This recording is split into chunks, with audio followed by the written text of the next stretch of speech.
Olá, pessoal! Sejam bem-vindos para mais uma aula da nossa disciplina de História da Educação. Na nossa aula de hoje, nós continuamos estudando a educação nas civilizações antigas, só que agora, ou sociedades antigas, né? Nós vamos estudar um pouco sobre a educação da China, da Índia e dos fenícios. Tá bom? Vamos, então, ver aqui que a educação chinesa, a educação era tradicional de base familiar.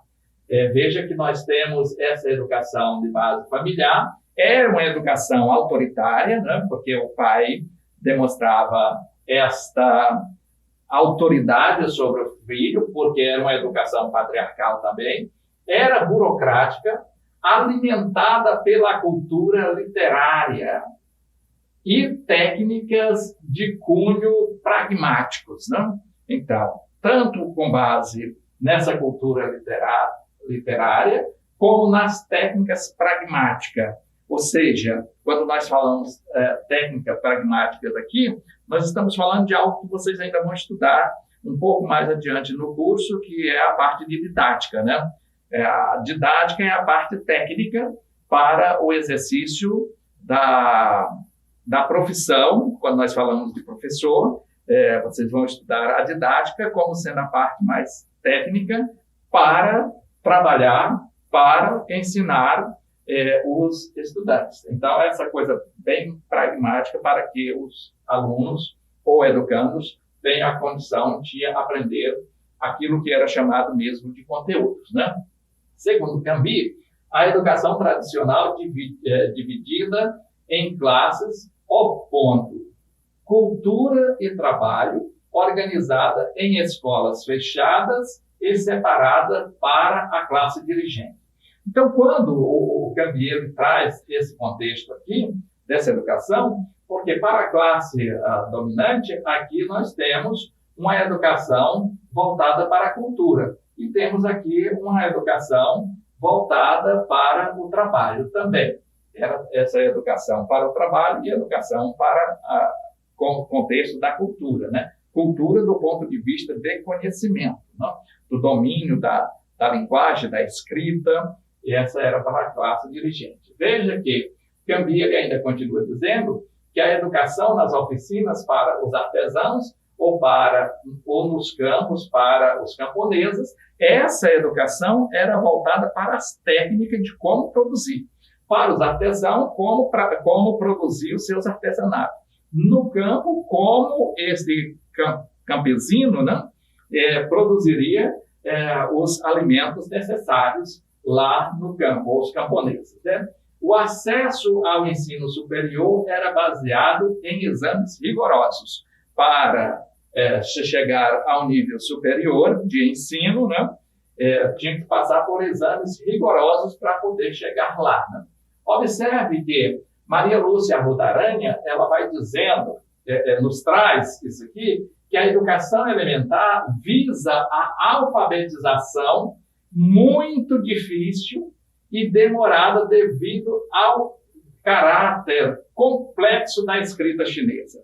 Então, aqui é muito demorado porque a escrita chinesa ela possui muitos desenhos, né? Então, é um processo muito demorado, esse processo da alfabetização. Era ensinado o cálculo e oferecida a formação dos valores dos ancestrais, né? Então, nós vimos que na China a ancestralidade está presente dentro do processo educacional, feito de maneira rigorosa e dogmática, com ênfase nas técnicas de memorização também. Observe que a educação é discriminadora, privilegiando os brahmanes, né? Quem assistiu aquela novela que passou na Globo, Caminho das Índias, né? Os brahmanes estavam no topo, é a camada do domínio, do governo, né? As outras castas podem receber a educação elementar para o trabalho. Os Sudras e os pátrias, os párias, eles não tinham, esses eram excluídos do processo educacional. Observe que a educação foi influenciada pelo budismo, né? Temos aqui a criança recebia uma educação na família até os 7 anos, e dos 7 aos 12 era recebida por um mestre para continuar os seus estudos. O mestre se responsabilizava. Até a vida adulta eram 48 anos de estudo. Isso dentro dessa sociedade antiga, a que nós estamos falando, da Índia, né? Os fenícios, a educação fenícia. Como nós vemos?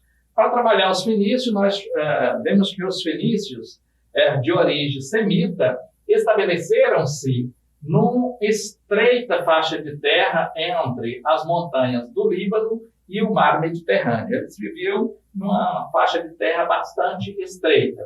E aí os fenícios eles criaram 22 letras e com uma escrita mais simples do que aquela que era utilizada nas civilizações antigas, principalmente Egito, que era a escrita cuneiforme, que utilizavam o barro para fazer desenhos, para poder formar essa escrita. Os fenícios eles já criam aqui 22 letras, e essas 22 letras elas já simplificam o processo da escrita. 22 sinais representam figuras, palavras ou símbolos. Sons reunidos permitem diferentes combinações, tornando mais prático o uso e a aprendizagem da escrita. Vamos observar que os caracteres do alfabeto fenício foram a base para outras civilizações. Observe que foi lá dos fenícios, esses 22 sinais, 22 letras, que deu base ao alfabeto, né? Ao alfabeto grego. A cultura grega e latina foram influenciadas pelo alfabeto fenício. E daí nós temos, depois acrescentou-se mais algumas letras, mas pegou-se as 22 formadas pelos fenícios. Aqui chegamos ao final da nossa aula, desejando a vocês bons estudos, uma excelente aprendizagem. Até a nossa próxima videoaula.